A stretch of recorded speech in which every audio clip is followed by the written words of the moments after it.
Hello, Andy. It's good to be with you. Yes, we're going to give him a good, proper spanking, is what we're going to do today.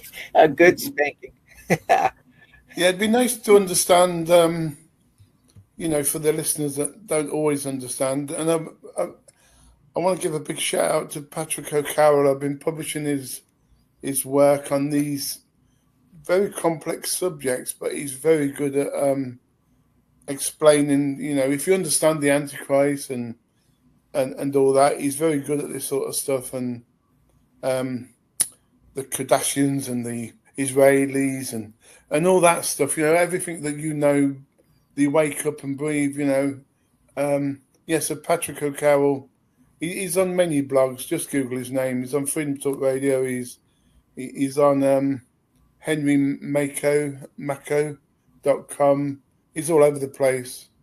Yeah, brilliant guy, Tim. I've never met him, but I always seem to publish his work like I do when I can. George Freund from Canada.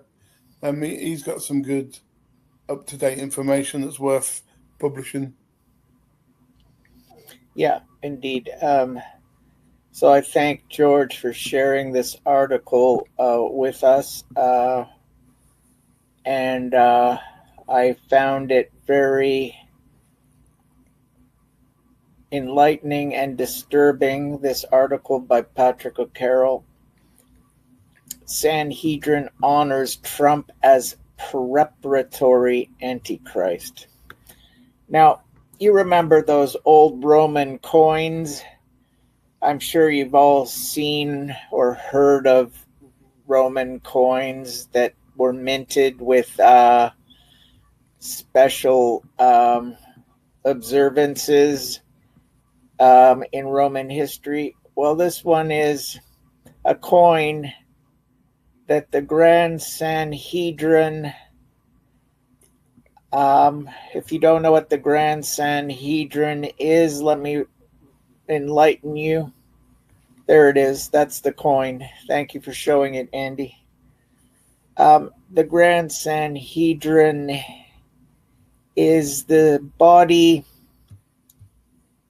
that had Jesus' execution ordered.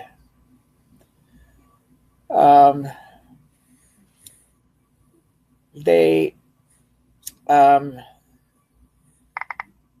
believe, are a malevolent Luciferian body existing within the hierarchy of Judaism. And this body forms what's called the Shabbat, and they want to not only do they want these two preparatory antichrists of Trump as the Gentile preparatory antichrist and Netanyahu as the Jewish preparatory antichrist, but they want to install the final ultimate antichrist in the temple in Jerusalem by 2027. And to get to that stage, the preparations for the inauguration of the Antichrist will be dire. You want to talk about tribulation? This will be that and more. This is going to be a nightmare if they get their wish, if they get their dream. Oh, God, it's very scary, Andy. Very scary indeed. Okay, so Sounds it. yeah. In February 2025, the Sanhedrin, the Grand Sanhedrin, minted this Trump Antichrist coin engraved with the memo, the Cyrus Balfour Trump Declaration, 1917 to 2017. So I believe the Balfour Declaration dates back to, 1917 or so. And this was the declaration that allowed for the state of Israel to be founded. As for Cyrus the Great, as he was known, this was the king that allowed for the captive Jewish people to return from the Babylonian captivity to the Holy Land. And so Trump is put in that category of Cyrus and Balfour as being the enabler for the rise of the lion, the rise of the Israeli people, the rise of Israel and its fortunes. Trump has a very important role to play in the end of times timeline. First, one, he must enable the genocide of hundreds of millions of Christians using war as a pretext. Well, World War I and World War II accomplished a genocide of Christians amounting to several million. We'll get into that. But there's going to be a great purge of Christians if they get their wish. We're sending this warning out, as others have, because we don't want this horrible atrocity to take place. To enable the orchestration and launch of World War III, the Shabbat version of the Albert Pike plan. Albert Pike is a villainous Luciferian character from the American Civil War period, and he was in contact with Giuseppe Mazzini.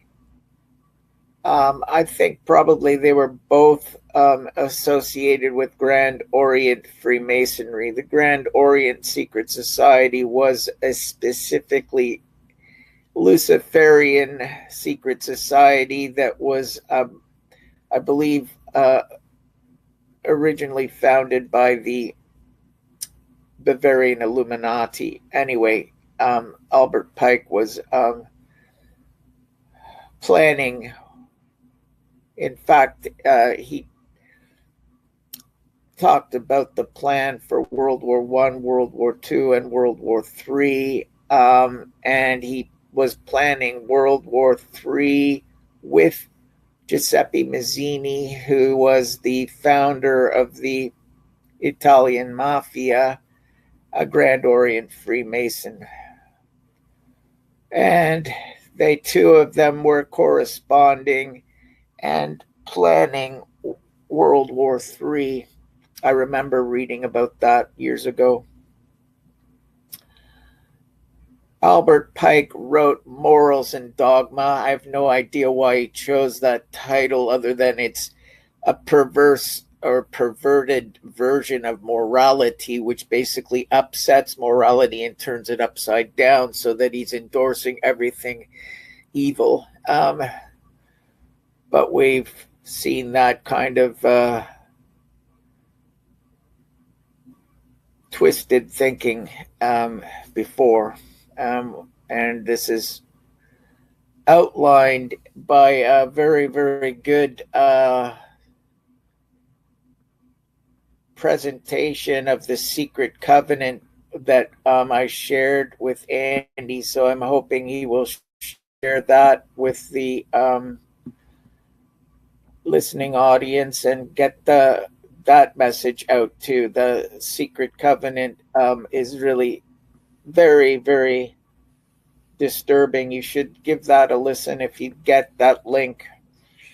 Number 3, enable the installation of the final Antichrist at or before the 2nd of October 2027, who is planned to enslave mankind under what is officially called a no-hide regime, but unofficially dubbed the Talmudic New World Order.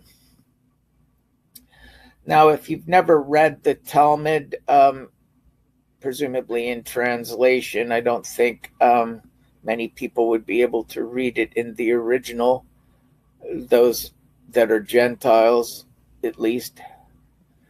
But the Talmud is a very disturbing text, which I feel has, and I'm not alone, has atrocious things to say about Gentiles and what should be allowed to be done to them. Anyway, no-hide laws were passed in the United States, and it's quite frightening and disturbing. I remember a senator questioning Oliver North when that whole Iran-Contra scandal was taking place back in the day. And Oliver North was very, very cagey and very, very uncomfortable to be cross-examined on Rex 83. What it specifically and exactly it had to do with was never discussed in that Senate hearing. The leader of the Senate hearing committee called for this to go into closed session. So obviously Oliver North basically gave him the evil eye and said, if you don't stop this and shut this down now, you're dead. And that evil eye caused the whole thing to go into secrecy mode. So we never heard what Rex 83 was in that session. But let's just say it has to do with the camps, the military camps in the United States, and what the plan was for these military camps. Well, I can tell you the plan is not great. We've learned that there's 30,000 guillotines that have been installed in these camps. And this is so horrific and so frightening. I'll have to share it slowly so that you have time. Are we going to get our heads chopped off? Yes. So Cyrus was a Persian king who allowed the Jews to return from their Babylonian captivity to Israel. So the coin that's minted here is meant to commemorate Cyrus Balfour, who was responsible, Lord Balfour, for the creation of the State of Israel, and Trump. Okay.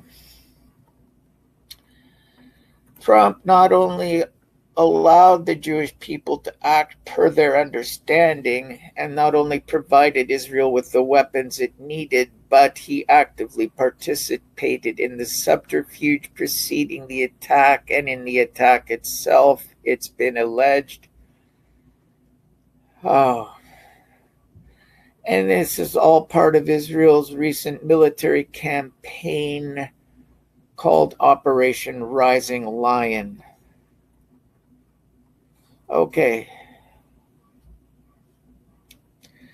So in February 2025, Jerusalem's Grand Sanhedrin reconfirmed that the Zio-fascist Donald Trump is the Gentile preparatory Antichrist who must prepare the way for the final Antichrist. The Shabbat wants the latter to be installed in Jerusalem by October 2nd, 2027. The Sanhedrin sent the following congratulatory letter to Zio-fascist Trump dated 12th of February 2025. You have been elected as Cyrus was in his time to fulfill a heavenly mission. Or a hellish one. Anyway. Judaic demonology foresees two antagonists, a preparatory antichrist in every age, but one final antichrist in the end times. The preparatory antichrist is often Jewish, but is sometimes a Gentile. But as of now, the Shabbat has officially appointed two simultaneous preparatory antichrists. Donald Trump as the Gentile preparatory antichrist, officially appointed for this role in July of 2024, and Benjamin Netanyahu as the Jewish preparatory antichrist. Any preparatory antichrist is called Moshe ben Yosef, but the final antichrist is called Moshe ben David.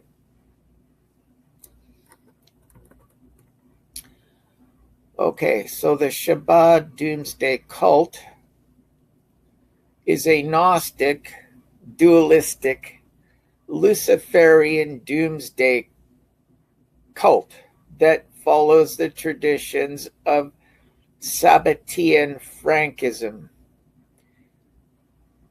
I remember I met a woman, a journalist named Janet Phelan, who was Jewish. And I said years ago, I suspect that there is a Luciferian or satanic cult operating within Judaism. And probably the same goes for Christianity. Probably there's such a body within the Roman Catholic Church. But at any rate, she said, yes, they're called the Sabbateans. So that's coming from a Jewish journalist. Her name was Janet Phelan. Okay, so the traditions of the Sabbatean Frankism is a twisted notion resembling Albert Pike's morals and dogma of salvation through sin. The Shabbat must balance its good deeds with its evil deeds. For instance, if it helps 1 million Khazarian children in the Antichrist state of Israel, it naturally feels the need to genocide 1 million Arab Semitic children in Gaza, which is roughly the tally genocided in the Gaza Holocaust. I mean, it's interesting that the so-called Jewish leadership labels anyone who criticizes them of being anti-Semitic when clearly the genociding of 1 million Semitic children in Gaza is substantially anti-Semitic. So the hypocrisy is quite amazing, really. The main goals of the Shabbat in the near future: number one, launch World War III so as to resume the Christian Holocaust, which so far only genocided 150 million Christians in World War I and World War II. Oh, how unfortunate for them that they didn't achieve a higher tally in those two world wars.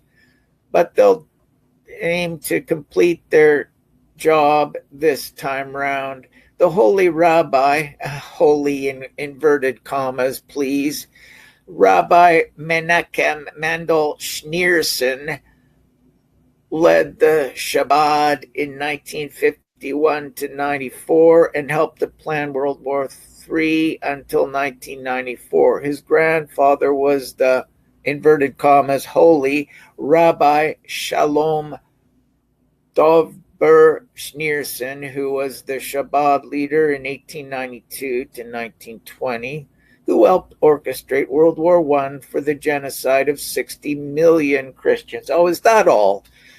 Dear, dear.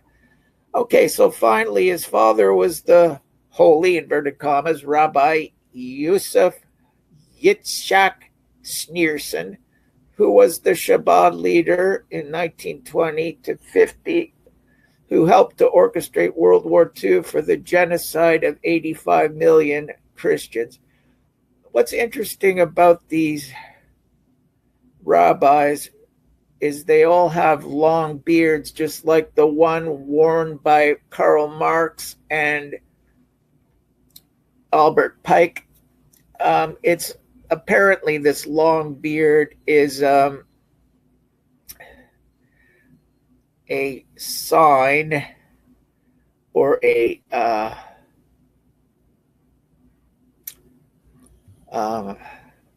characteristic of being a Luciferian. Is it like the New World Order has they have symbols, don't they? Is Yes, that a symbol? it is a symbol indeed, yes. Wow. I have a friend who does comparative likenesses between people, and he found a remarkable likeness between Albert Pike and Karl Marx, whose real name is actually Mordecai Levy. So Karl Marx is a pen name, basically. It's a pseudonym. The real name is Mordecai Levy. And this man, Nigel, is a specialist on finding facial resemblances between people, and he's even been used by the police for this special gift that he has. And I want to say that there has been allegations that George Washington was killed and replaced by Adam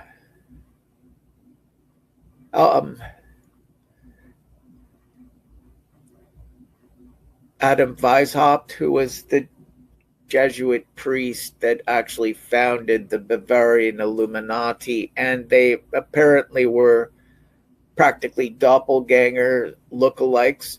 And I know there's a letter that I read that George Washington wrote to General Cornwallis saying that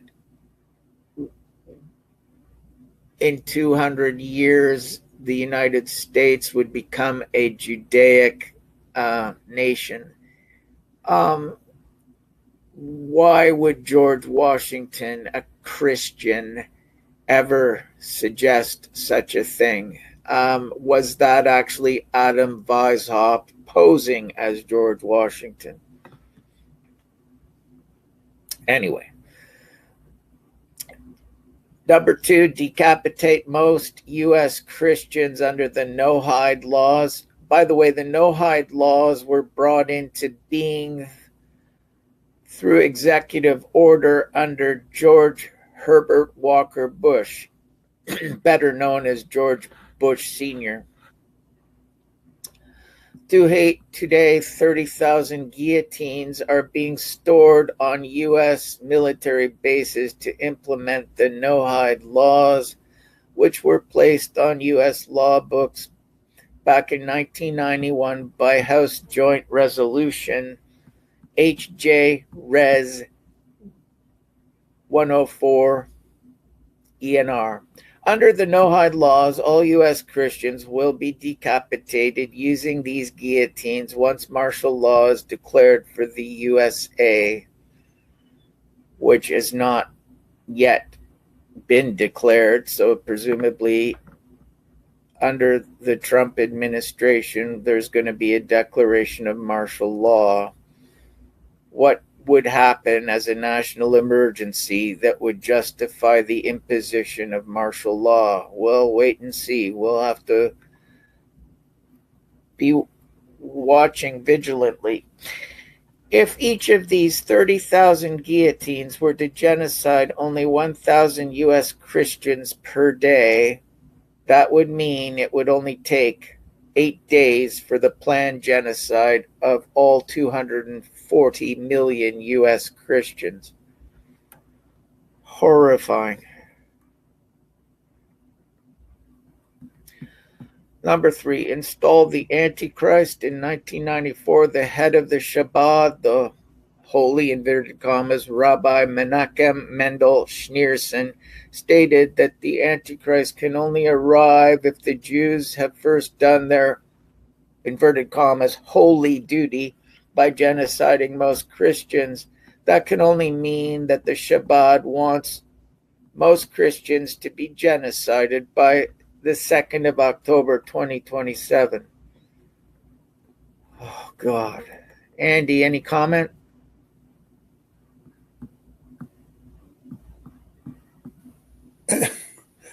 It sounds like they want rid of us quickly then. Yeah. I get most of it, but then I lose track when it comes to Trump. Oh. So is he born a bad guy? Is he now being converted into one, or? I suspect that for his entire career, he's been groomed for the position that he was meant to take, which is the preparatory Gentile Antichrist. I mean, the only reason I can agree with what you're saying, being not as well educated as you, there are some strange things happening in Gaza, and the strange things happening in Israel, and he's behind all of them, and Iran. So, yeah, it points to what you're saying is true. I'm trying to get the listeners to, that's an example of something going strange at the moment. In keeping with Judaic prophecy pertaining to the end of times, they have to clear out all non-Jewish elements from Israel and have a complete sovereign control of the entire territory and its borders by that time frame of October 2nd, 2027. So Gaza needs to be cleared, and Trump has stated that the United States will take control over Gaza. So obviously plans are in place to clear the territory of all anti-Israeli elements. Yeah, and also we know in this country and other European countries that they're trying, from the ordinary public's point of view, we don't mind people coming to our country and making a living and whatever, but they're coming in mass numbers now, as if, once you could say, spot the black guy, it's now spot the white guy, because we're getting Asians, we're getting blacks, we're getting Somalians, we're getting Iranians, Iraqis, everybody. So that's even on a simple level. They're trying to get rid of the Christian, people. White population, yeah, of course. White population, yeah. And even the most simplest people in the UK understand that. So, wow. If it's all got to be done in Gaza by 27, God, there's going to be a problem. Yeah, it's going to be mass slaughter then, isn't it? Well, I mean, the Canadian Prime Minister just announced that Muslim values are Canadian values. I mean, that's the most insane statement I've ever heard anyone make. I mean, a traditionally Christian country, which has its own brand of values, which are, an amalgam of different value systems over time. But clearly, Canadian values are liberal democratic values, and I'm sorry, it's not exactly in harmony with Muslim Sharia law. I mean, it's absolutely amazing to me that he's gotten away with that statement. It's absurd, frankly. Well, especially when he's the new prime minister, yeah. And they're trying to get Sharia law all over the UK too. What's the word? The Mass strongest will beheadings, win and the weakest will fall. you will expect that mass beheadings of Christians under that regime. I think that's the plan.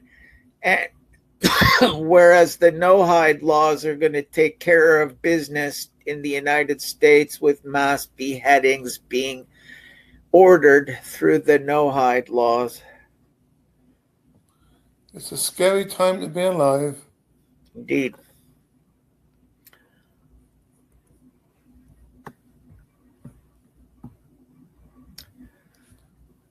Yeah. The Sanhedrin Court of Witchcraft. The Sanhedrin was reestablished in Jerusalem in October of 2004 as a religious court comprising holy, inverted commas, rabbis who want to install the Antichrist close to their own venue in Jerusalem. Overall, the Grand Sanhedrin is more religious, and religious in quotation, whereas the Shabbat is more political and financial. However, Talmud Sanhedrin 17a decrees that a man must be a practitioner of sorcery in order to qualify for the appointment to the Grand Sanhedrin. Thus, clearly, the Sanhedrin has much more to do with witchcraft than with actual religion. While the Talmudic New World Order is called a no-hide regime, so why the Talmudic New World Order is called a no-hide regime? The Jewish Encyclopedia envisages a no-hide regime as a world order immediately preceding the universal reign of the Talmud, a satanic Jewish hegemony in which the Talmud reigns, which is also the very reason why the Talmudic New World Order is thus called. Here we might surmise that the Antichrist is in fact the Talmud.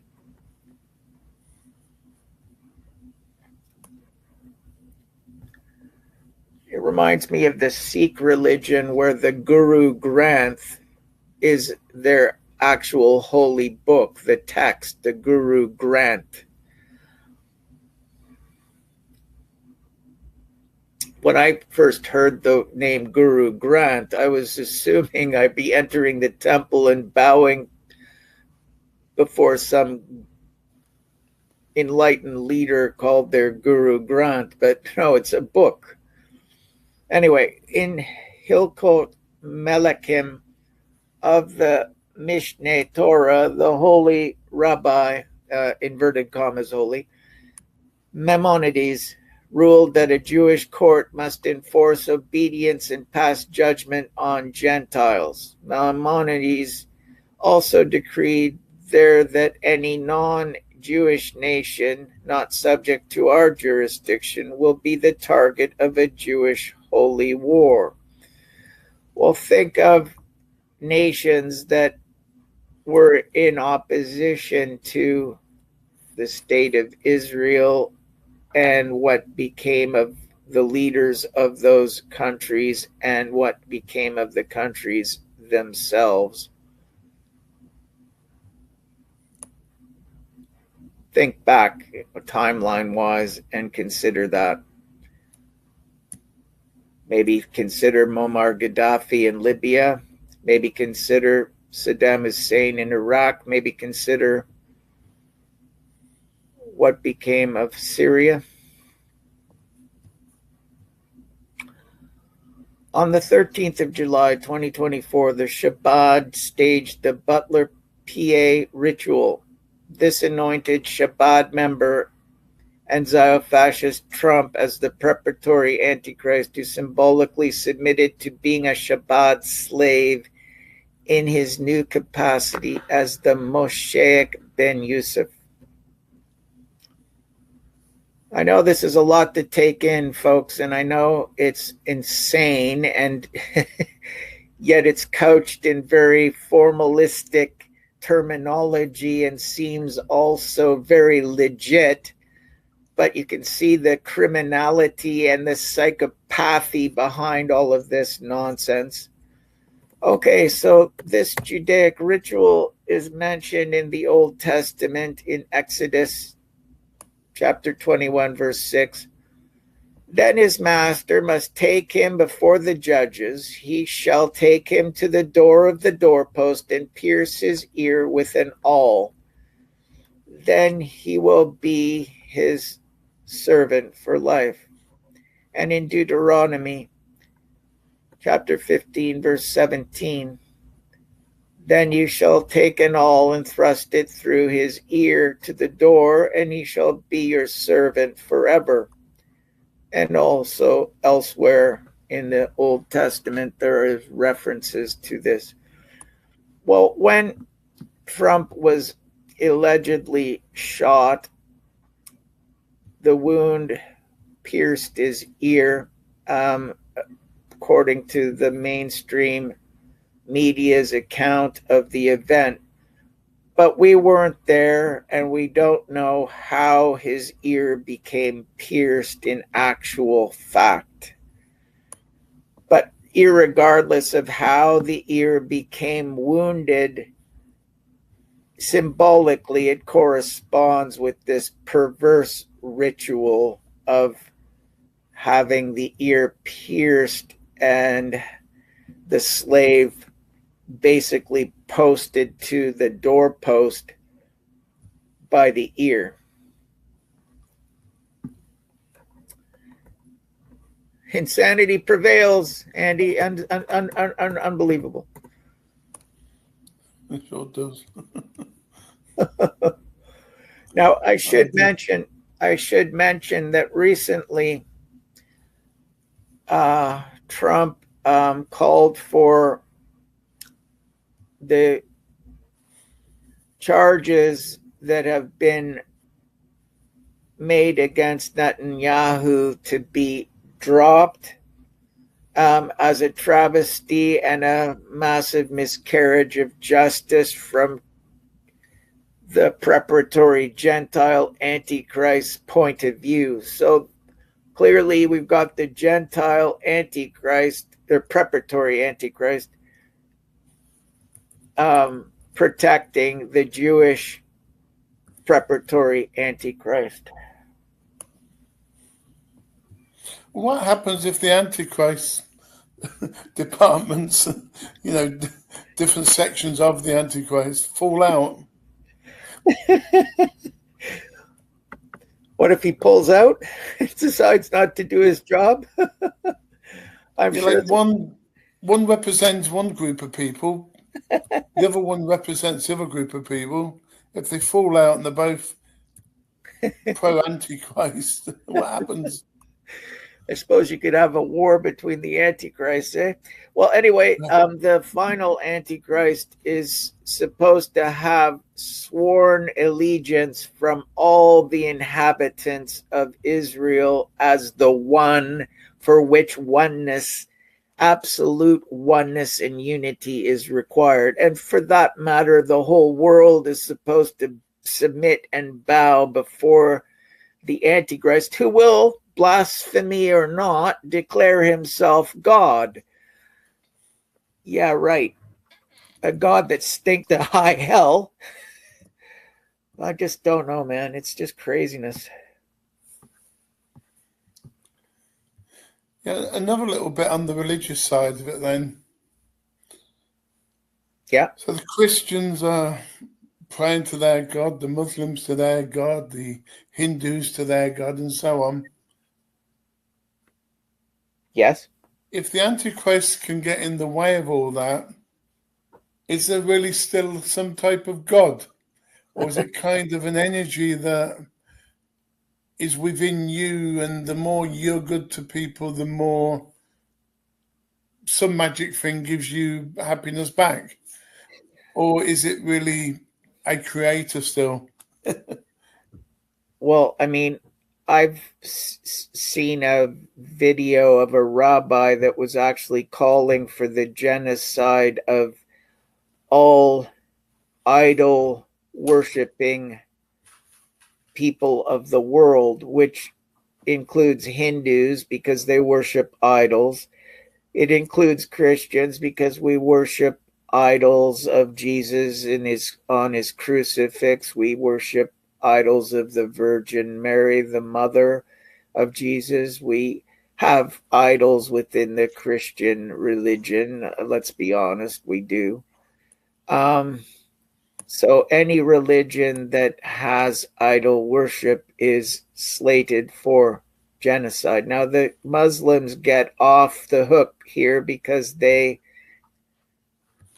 do not allow for any graven images or any iconic idol type statues in their holy sites in their mosques. No, no, absolutely forbidden. If you go into a mosque, you see a lot of mosaic designs, elaborate and quite beautiful, but you will not see an image of Allah or Muhammad or any of the Muslim hierarchy.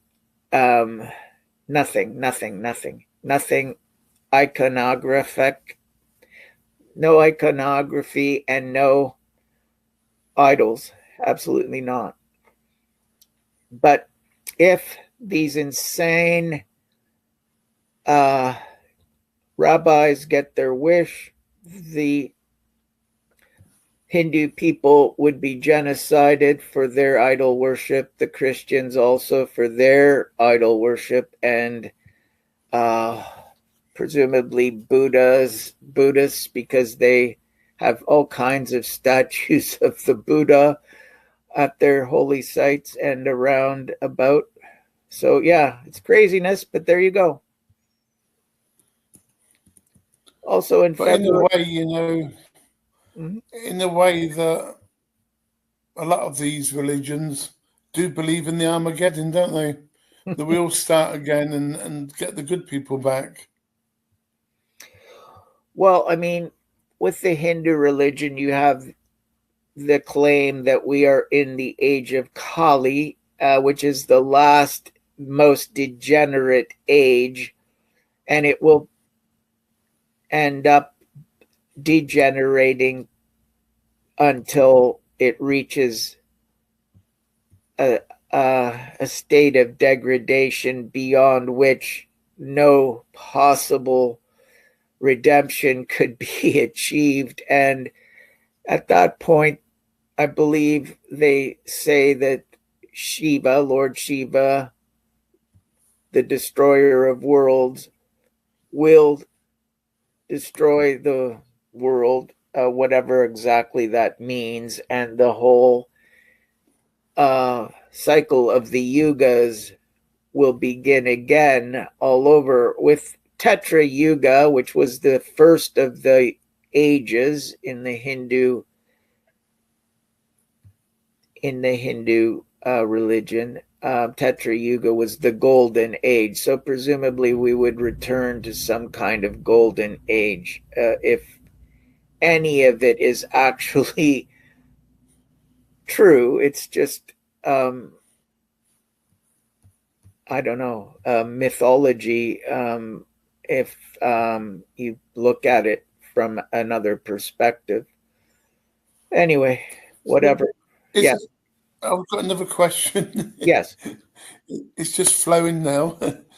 Is there anything then that the people on earth, whether you be Christian, Muslim, Hindu, Buddha, is there Yeah. anything we can do to stop these Antichrist, Rothschild type people? What can we do? Well, I mean, you've got a tyranny being imposed on you, and any resistance is meant to be put down with not only absolute force, but with a death decree. You're dead. So I don't know, Andy. I mean, you can resist, but the price for resistance might be death. So what do? Do you renounce your religion? Do you renounce Jesus and accept the Talmudic New World Order and get the mark and carry on and survive? Or do you stand your ground and stick to your guns and not relent and not capitulate and not give in and not kowtow to the Antichrist? Well, I can tell you right now. Do you know this symbol, Andy? That's for the Antichrist. Yeah. I will not do that. Excuse me. I will not do the bidding of that POS. And you can figure out what that acronym stands for. I will not do anything that creep wants. Nothing whatsoever. So if I've just pronounced my death sentence, whatever, bring it on. I'd rather commit my life to Jesus than anything else. That's amazing, isn't it? How we always seem to be controlled and told to do this and told to do that. And yeah. Then the biggest tool they have is fear. They love to make people afraid, and then when you're afraid, you be quiet. Yeah. Well, indeed, throughout our lives, there's been a lot to be afraid of. But I mean, when it comes down to crunch time, when you're being threatened with submit or die, well, you just got to say, well, I mean, if I submit, that's not a life worth living. So yeah, take my head. Go ahead. Knock it off.